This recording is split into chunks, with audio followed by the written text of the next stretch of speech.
Let me show you how we get ready for a wood-fired pizza party. Another video, I showed you how to make our pizza dough. I made that one on a Friday afternoon and it's now Sunday afternoon. We're gonna have some friends over for pizza tonight and I just wanted to show you what it looks like now. It's risen, but it touched the top of my plastic wrap just a little bit. And it's just been sitting out on my counter because it was only 2 days. I didn't bother refrigerating it because remember, we want that time to work on it. And the other great thing, the other tip that I had for you was that you're going to need to use less water than a traditional pizza dough recipe might have. And that's gonna make the dough so much easier to handle. I've washed my hands, I've taken off my rings, and now I'm just gonna start to pull up segments of dough that seem about the size of an orange. I've got my flour beside me. It's a tad sticky, sticking in my hands just a little bit. And so what I can do is just cover my hands just a little bit. My goal here is my husband typically handles the rolling out of the dough and then getting it onto the peel and into the oven. But so my goal is so that when he picks that up, he's not getting a sticky mess on his hands once we're actually ready to make our pizzas. These little orange-sized dough balls will make a piece of pizza? No, a personal pizza. One that's more like a 12-inch kind of a personal size wood-fired pizza. This is gonna be rolled out thin. We use a rolling pin. And I don't know that there's really like any certain art to that. Obviously you don't want it so thin that there's holes. You obviously don't want it so thick that you don't have hardly any dough. So we can see what's happening is that I'm kind of shaping the dough toward the back, pinching it a little bit, and then that part is worked under and it turns under. The reason I'm doing these dough balls so far ahead of our meal, just a few hours ahead of our meal, is so that this dough has time to rise back up. So when you're making wood-fired pizzas, this is not the place that you're trying to do a Chicago deep dish crust. It will be too heavy. You won't be able to get that loaded up pizza off of your peel. So these are just pizzas that have a light amount of toppings on them. I'll walk you through what that's gonna look like and show you the rest of our steps as we go.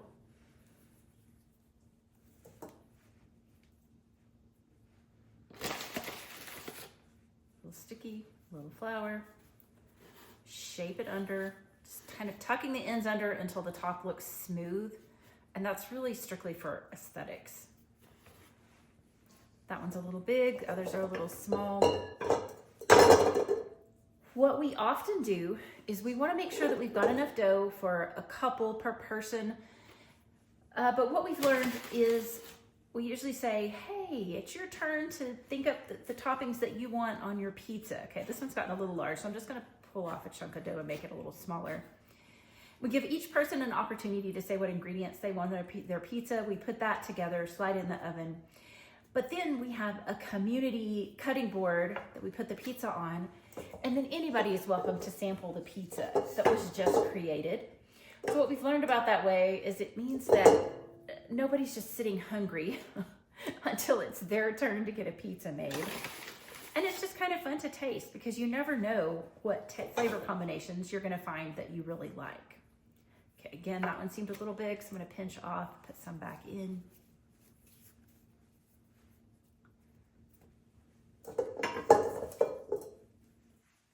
And then what we'd like to do is have enough dough left over at the end of our pizza making so that we can make some dessert pizzas. And what we often do for that is we'll use melted butter, Nutella, and some bananas, and do a warm, either a pizza, or we often like those baked in more of a calzone type situation. I'm just evening the dough up. One felt big and one felt really small.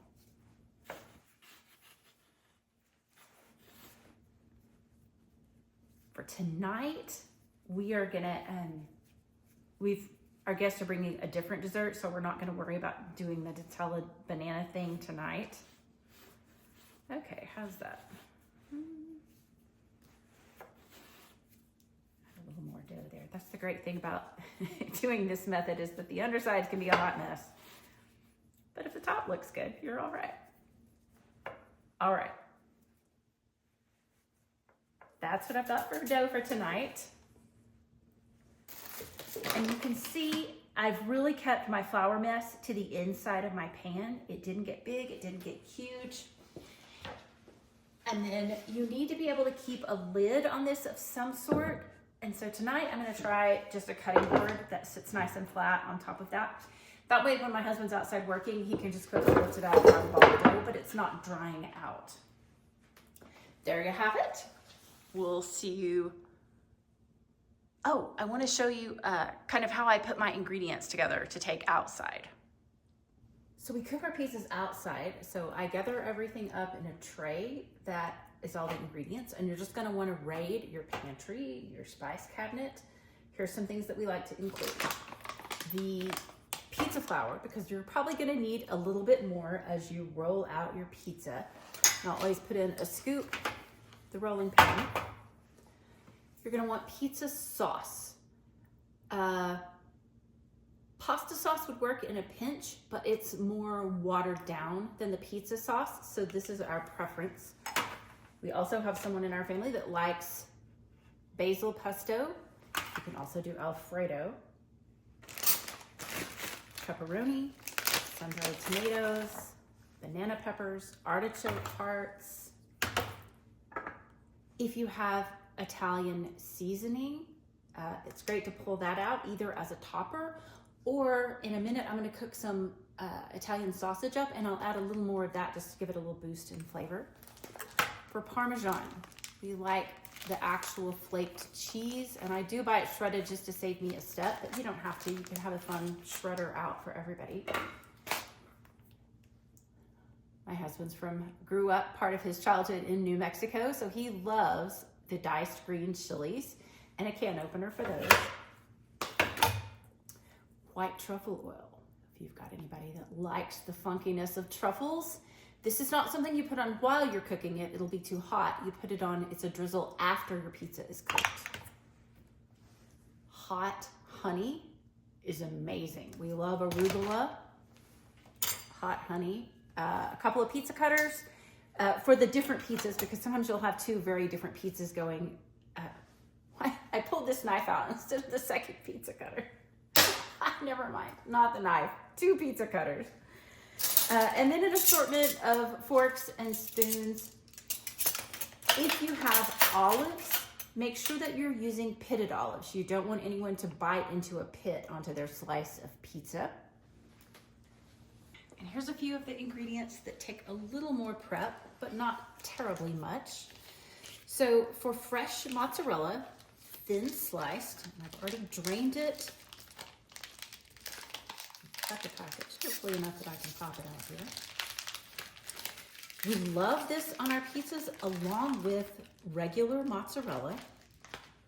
But something that we've learned is when it goes on a pizza, for a thin crust pizza, this is a really large slice of mozzarella. You can cut it if you'd like beforehand, but something we do is if we're putting it on a pizza, we'll just kind of break it up with our fingers when we put it on and sprinkle that around the pizza. And it's just a better distribution of the cheese. So I always take it out, just kind of get the slices open, and that way as people are assembling their pizzas, they can get their slices done.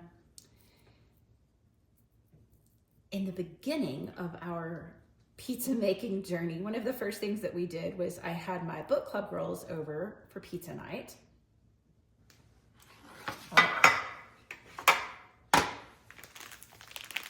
And I just said, oh, well, everybody roll out your pizza dough. And we had a bunch of people that really didn't know how to roll out dough. Like they'd never done that. And so that really surprised me. But something to be aware of. You may have to have one person who is manning the rolling pin and rolling out the dough. The other thing is, initially we used to do do it like a potluck where everyone brings one ingredient. Everyone is assigned one thing to bring. And the person that night that was assigned to bring cheese brought pre-grated cheese, and it was coated in something that meant that it didn't melt. It was the weirdest thing. So no cheese imposters, no pre-grated cheeses. I just always buy blocks and grate our own. If we're doing a really large party with a lot, I'll pull out my food processor and use its grater attachment. But just for this much cheese, this will be fine. My son bought the cheese, and I think he only bought one block this time. We'll have to be careful with the cheese tonight. No one can go crazy. But I probably might do 2 blocks if I was doing it. My turkey sausage is starting to cook, and so this is the moment when I want to put in some seasonings. I've got a little bit of my Celtic salt.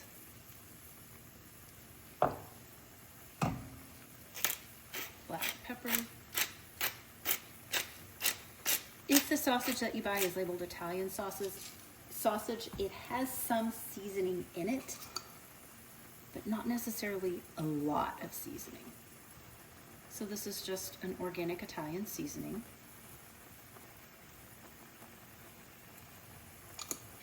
Sometimes if I am cooking the sausage while I'm doing other things, grating the cheese, I'm getting all the steps ready at once, I'll let the sausage just simmer really low and slow. I'm cooking it much faster right now because it's the only thing I'm focusing on. All right, so that was turkey Italian sausage that I added more pepper and Italian seasonings to. That is cooked. By the way, this is my husband's new favorite pan. He uses this both indoors and in the outdoor kitchen all the time. I'll put a link for that in the description. And I knew I wasn't crazy. I knew I usually like more cheese than this. This is 16-ounce block of mozzarella cheese grated. So that's about how that turned out. You just don't want to be short on the cheese if you're making pizza. So I'll do another block. We'll probably have leftovers, but that just makes me feel sure we've got enough. And then I wanted to show you an ingredient that actually doesn't go on my little tray. Yellow cornmeal. In the beginning, everything we read about pizza making and how to get your dough off the pizza peel when you're sliding it into the oven is that if you use cornmeal, it acts as like little ball bearings and it helps you roll that pizza dough off. This is true, but it also gives you little chunky bites, which just really isn't the texture that you're going for. We were able to quit using cornmeal when we figured out that the dough just needed to be a drier dough that we weren't having to work a ton of flour into, and then it sticks less on the peel. It's finally time to make the pizzas. Here is our setup. We've got some vegetables out, arugula, some fried onions. I ended up using foil to cover the dough. The board wasn't flat enough. Here's our pizza oven. We keep it at about 600 to 700 degrees. We use mesquite wood, and that's just because where we live, that's the most readily available wood. Chopped some vegetables into a bowl. Here we already started. This is the first communal pizza that came out of the oven. A red wine is nice with your pizza. Here's how we set up for putting on toppings. Our guest is spooning on the things that they want on their toppings. My husband's had a piece of pizza already. Here my husband is topping with some cheese. You can see the amount. There are a lot of toppings on this pizza. He's got a pepper mill there. And then he likes to top it with a little extra olive oil. And then here's how he's going to use the spatula to pick that pizza up. It's just a little back and forth motion with the wrist. And then it goes in the oven. He'll rotate it about halfway through its cooking time, and it's really only going to take a minute or two depending on the temperature of your oven. Our temperature here is right at about 400 degrees Fahrenheit or 375 degrees Celsius. There was the turn. He just works the paddle underneath. This is a different tool than he put it on with. It's got a longer handle. There's that yummy sizzle.